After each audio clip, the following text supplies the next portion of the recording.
Hi and welcome to Positively Sparking, podcasts on internet marketing, online business, entrepreneurship and digital living.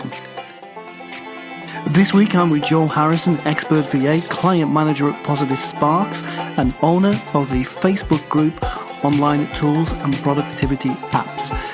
This week we're going to chat through our favourite apps for December, and also this being our last show of the year, our favourite apps for the whole of 2016. Hi Joe, how are you today? Hi Phil, I'm good thanks, how are you? Pretty good, and I'm feeling quite festive this last sort of few days, this last week in fact. Oh really? Yeah, there's buying Christmas presents and struggling through all the crowds in Truro. It's making me feel all Christmassy. Oh, don't do struggling of crowds. I do everything online. I do a little bit, but I kind of quite like... I like going into shops and having free mince pies. That's probably the real answer. That's a good reason. So this, Joe, is the 50th episode of the podcast. Wow. And we've managed to do an apps and tools podcast every month. Mm-hmm. We have, yeah. I'm pretty proud of us. Yeah. It's been a struggle sometimes to think of to find some new ones, but I've managed. And the first thing I want to do is thank you for all these podcasts. No problem. I've learned things from you. And I've learned things from you as well. And it's also been so great to see your Facebook group just kick off and grow in the way it has. Yeah, no, it's going well. That's great stuff. Mm-hmm. And so bouncing from that good feeling coming from me to you at this good feeling time of year, what's your first app of the month going to be? Okay. So my first app of the month is called Zest, as in lemon zest. And it's actually got a yellow logo, so it's obviously connected to lemons. And it's basically a Chrome add-on, which every time you open a new tab of your browser, obviously Chrome browser, it brings up a whole host of articles around marketing that people have suggested. And you can choose different topics to kind of get down deeper into, not like everything, so you can get down into things like social, email, SEO, strategy, and basically you can share from here. So if you see a title that you think, wow, that article is going to be really good, you can share it to Buffer, Twitter, Facebook, LinkedIn. It tells you how popular the post is. And it also tells you who's sharing it, who suggested it. And you can actually suggest marketing articles yourself. There's like a suggest a link button at the top. And they review it. And then if it's good enough, they'll add it on there. Mm-hmm. So it's a content curation and marketing tool in many ways. Basically, yes. But focused on marketing. Yes. Focused on marketing, and it's been really useful for me because sometimes the websites I generally follow for content to share on my Twitter, for example, is a bit low at this time of year, so I need to find some new content to share, and it's been really useful. I've shared some today, so yes, lots and lots of articles. It's amazing. Very good. Have you gone ahead and suggested one of your own articles? Yes, I did, but I made a bit of a mistake, and I suggested one which wasn't really to do with marketing. What was it to do with? It was to do with freelancing. It was one of my own articles, and yeah, with the last couple of weeks, my head had been not quite with it, so yeah, completely missed the point that it was marketing. And they sent me a lovely email saying, "Oh, really sorry, we can't publish this one." But then the co-founder, Yam, he actually connected with me on LinkedIn, and I sent him a message and said, that's such a coincidence because I'm going to talk about Zest on podcast tomorrow. So that made their day last night when I told them that. So Wow. They'll be hopefully listening in and he did say to share it with Zest. So I will be sharing the link of the podcast. Great stuff. So look at the power of your status as the queen of online apps now. You tell someone you're going to feature them, they're straight back to you. Exactly. Yeah. But I love that when you connect with someone who has created an app or a platform and they're there to respond. I think it's a really powerful brand statement to be that accessible. So that's credit to, what was the guy called again? His name's Yam. What a great name as well. Yeah. So, and they're actually based in Israel. Are they? Wow. Yeah. So credit to Yam for having such a great name. Yeah. Even more credit for creating Zest and responding to the great Joe Harrison. Yeah. That's actually, in the last couple of weeks, I've had two people who's responded to me about an app that I've started using, like personal email as well, so which is great. It certainly is. So is it just written content that we can promote through Zest? No, it's a link. So he asked if we could share the podcast. So it'll go on obviously as a link with the title, and then people just click through to it. So it could be a video, it could be a podcast, as you said, it could be anything. Yeah, exactly. I like that. I'm going to put a big circle around Zest to go and have a good look. I'm looking at it now and it is very yellow. Yes. And it does remind me, Zest, the word Zest always reminds me of soap. Of soap? Yeah, and I've no idea why. I'm not sure if there was something I used to use when I was a kid that was called something Zest. I don't know. Who knows? But there we go. So it's a nice, clean-looking website as well. So maybe it has been cleaned with soap. It is, yeah, definitely. Where can we find it, Joe? The URL is zest.is. I noticed the .is. Is that the extension for Israel? It might be, yeah. I was wondering what it. Yeah, so maybe it is Israel. Possibly. Maybe Yam will let us know. Yeah, I'm sure he will. That sounds like a good one. It does. Definitely.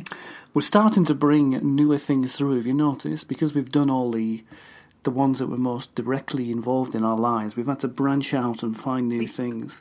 We have, and it proves difficult sometimes for me because I'm so busy and I think, well, I need to do some testing of new apps. But you found a good one there. So, yes. You know, that's what it's all about. Yes. So I'm hopefully going to give you one as well now. Okay. So this is, again, one that is very, very new. And it's called Add Clouds.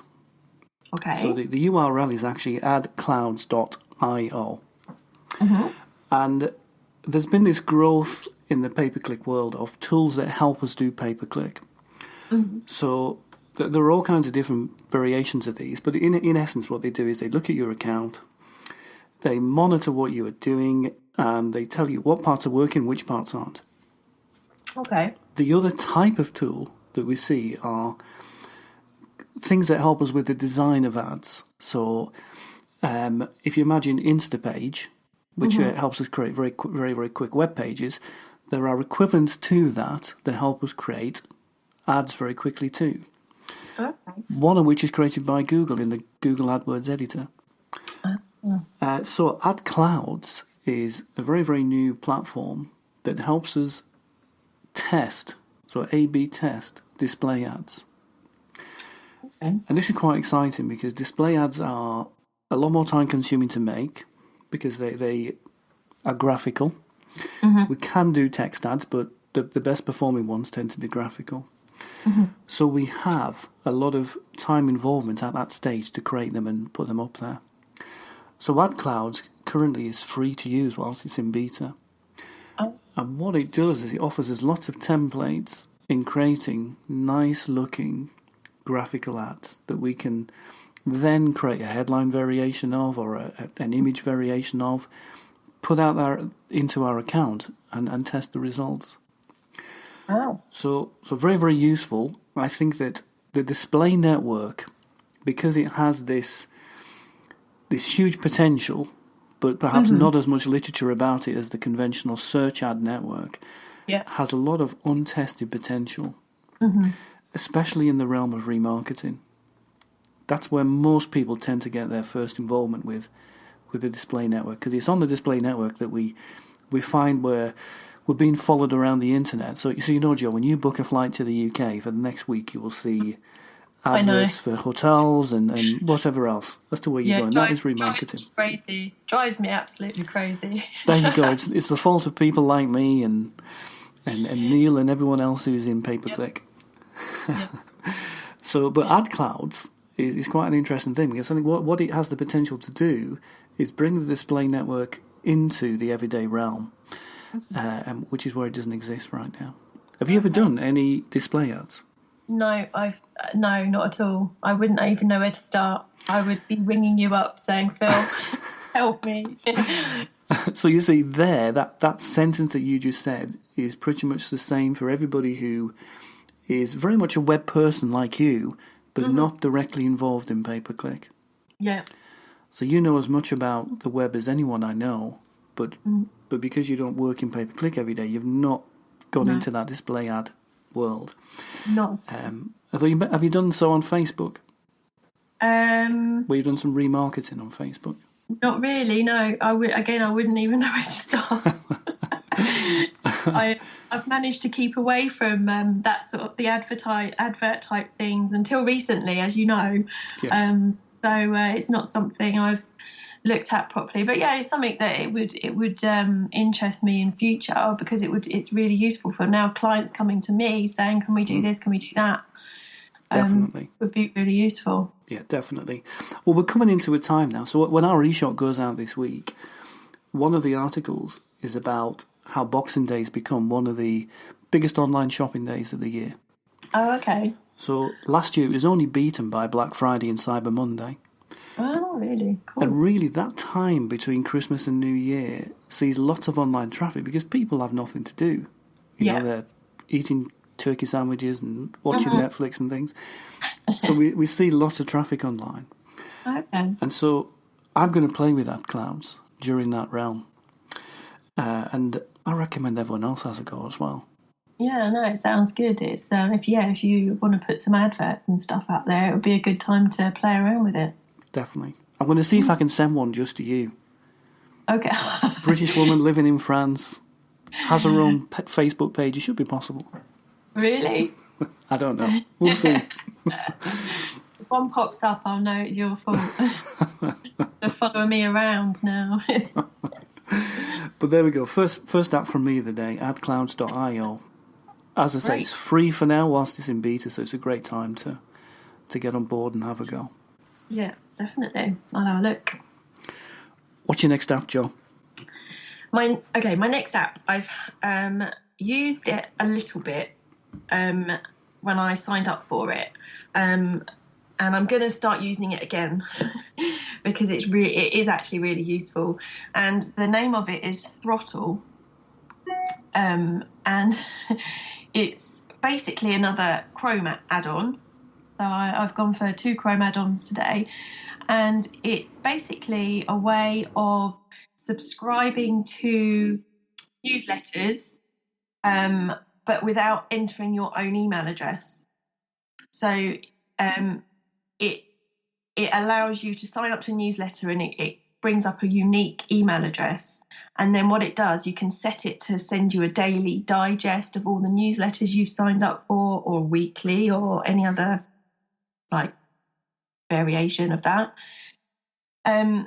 So it just means that you haven't got so many emails going into your inbox. And I, for one, I have so many email inboxes. I really need to sort it out. And so I'm planning to use this over the holidays to try and reduce the amount of newsletters I'm getting into my inbox. And some good parts of this are I think this may be with the premium option. One of them is to find out who has sold your email address. So by using them, they can say this person has sold the email address, and you can revoke access immediately from that company or person or whoever. It is good. What an interesting idea. Mm-hmm. When you were first talking about it, and you were saying it creates lots of temporary email addresses to sign up to newsletters with, I was thinking, I don't know about this. You know, what would Jo think if everyone was subscribing to her newsletter with all kinds of email addresses that aren't real? Yeah. But when you began to talk about digesting your newsletters into one and controlling who's perhaps using your email address for things you don't want them to, it suddenly all became clear. Yes. That's not just all that it does. I'm not exactly sure what's in the free section and what's in the premium section, but basically I think the main one is the whole selling of your email address, which is really good. But it also means that you're going to get less email. For example, I think probably what I'm going to do is set it up so that it sends me once a week, because some people I've signed up for, I'm getting like 2 or 3 emails per day from the same person. I mean, just newsletter type and autoresponders and that sort of thing. And it's taken me ages to go through them and swipe to delete them, because I never really read them. Unless the subject line is interesting. So yeah, no, I think, and it's really easy to use once you've got the add-on. When you go onto a website where you want to sign up to the newsletter, you literally either click on the little add-on at the top and it inserts this unique email address, or it actually inserts it automatically if you click. It's got like a T, it's like the Throttle logo actually in the email box already, and you just click it and it comes up with an email automatically. Wow. So yeah, very, very intriguing. So if you are already signed up, like you've been saying, you get loads of newsletters, and I get a few as well, is there a way that we can transfer those into Throttle, or do you mean unsubscribing and resubscribing? Yeah, that's the one thing that I would need to look into, and I've not seen. Yeah, I've not managed to find out if I can do that. So it might be a case of unsubscribing and then resubscribing, which is going to take some time, which is what I'm going to do in holidays. That's it. It sounds like we're both going to have our laptops out, Joe. Yeah, but it would be worth doing, I think. I did start using it, and then it kind of went by the wayside because maybe I've signed up with my phone rather than while I'm in Chrome. So yeah, I really need to go through and swap some over. But there's different options. So there's I've got the free account, there's a pro account, and then there's a plus account, and these obviously come with different things, like when you can revoke. You don't have to unsubscribe from a newsletter like you do at the moment. You have to click on the unsubscribe button. You can literally revoke access completely within your account, basically. Got you. Okay. Yeah, very interesting. So there's no phone app. Did you say that you can only use it in Chrome? I don't know. I've not tried a phone app, but looking at their different subscription types, it is unlimited. Like for the Plus account, it says unlimited devices and syncing. So right. I'm guessing that there is an app for it, but I've just not got it yet. Fair enough. Great. So how much is Throttle if we did want to go for was it the Plus account? Yeah, you've got the Pro account, which is $99 per year. Yeah. And then you've got the Plus account, which is $49 per year or $4.99 a month. Very interesting.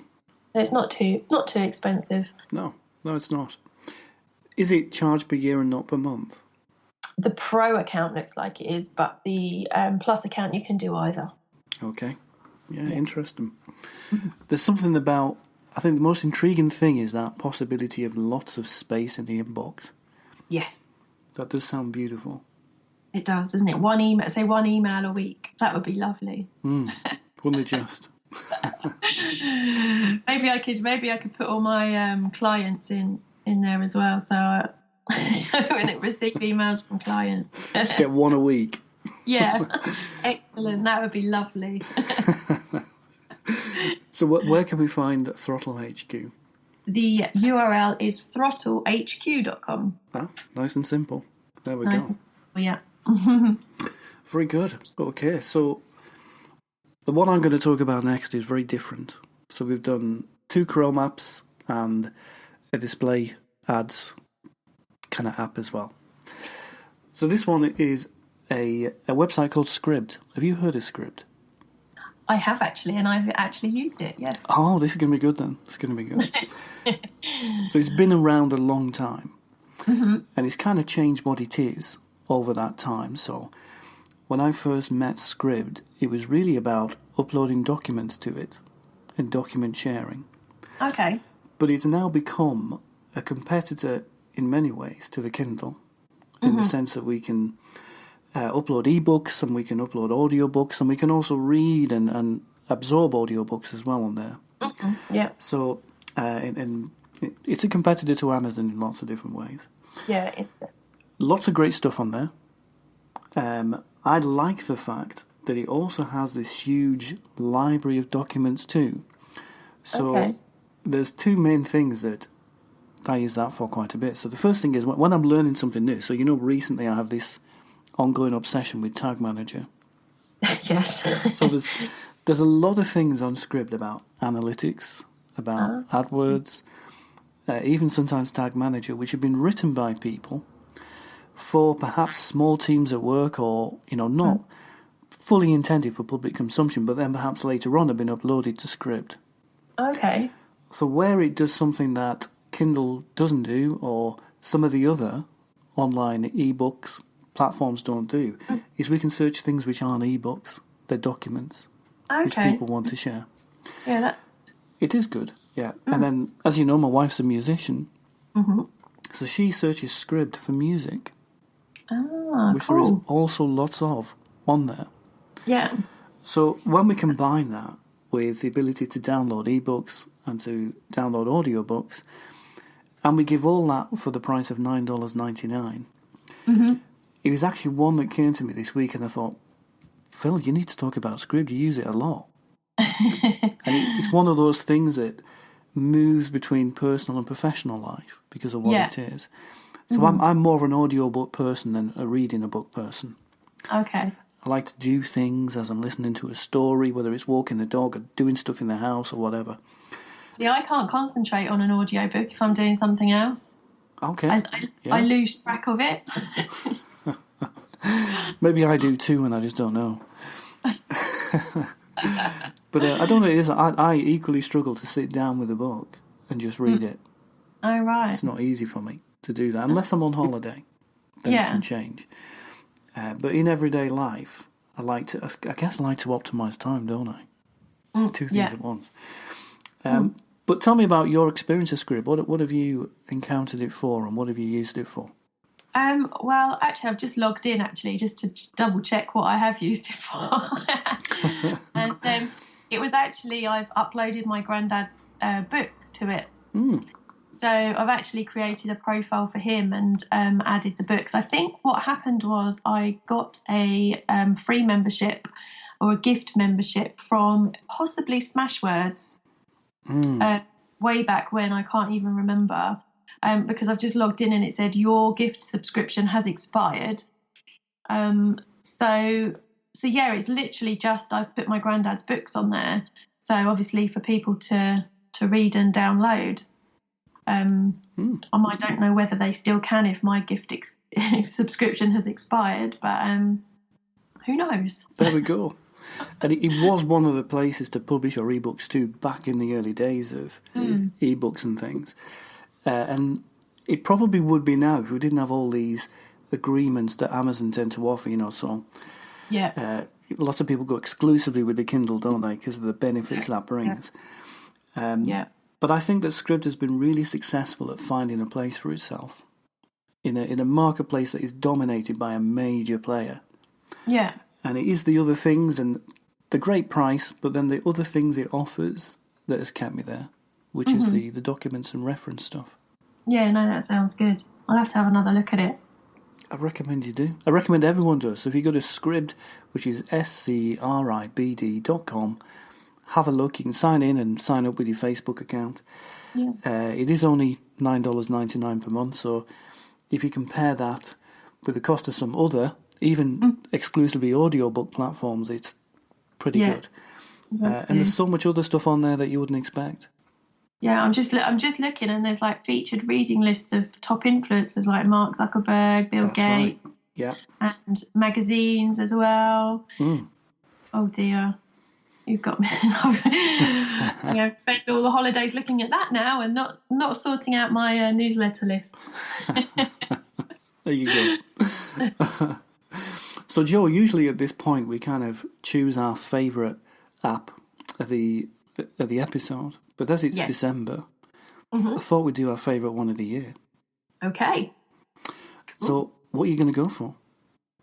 Well, I've thought long and hard about this, and I've gone back over everything that we've done this year. And then today I've been thinking, what app do I use the most? What is the most useful for me? And I've decided to go with Mail Butler. And that's the app which is on my Mac Mail account. And they keep bringing out new features, and they've brought out a brilliant new feature since we did the podcast about it, where I can pause my inbox at different times of the day. So I set all that up this week. So I've got 7 inboxes in my Mac Mail. So I've set them all at different times to pause them so that emails don't come in. That is really good. And just the other things that I use, so I've got pause inbox, I can snooze emails, so I can come back to them later so they don't sit there staring at me. I can check to see if people have read my emails, which is really useful. I think out of all the apps that we've talked about, that is the most useful for me in my daily life. It sounds a great app. Just to remind me, that works with Mac Mail. Yes, it does. So it needs the desktop app to operate from. Yeah. Yeah. Okay. The annoying thing is when I go out with the dog with my phone and I click on my email account, all the emails come in even if I've paused them on the desktop. So it just works on the desktop. Hopefully they'll bring something out for the iPhone, but who knows? Good stuff. I like those new features. Pausing the emails sounds great. Yeah, it is. Yeah, and then as long as you set it up properly and don't pause it indefinitely, because that might become a problem. It could be. There we go. Great stuff. Well, let's just remind everyone where we can get Mail Butler from again, and then I'll go on to mine. Now you've asked me. It was a strange address, if I remember. It's a really weird web address to get to it. It was actually originally, but it looks like they've changed it, so it's now mailbutler.io. There we go. Nice and simple. Yeah, nice and simple. Oh, yeah.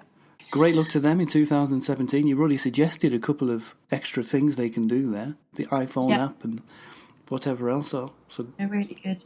Great stuff.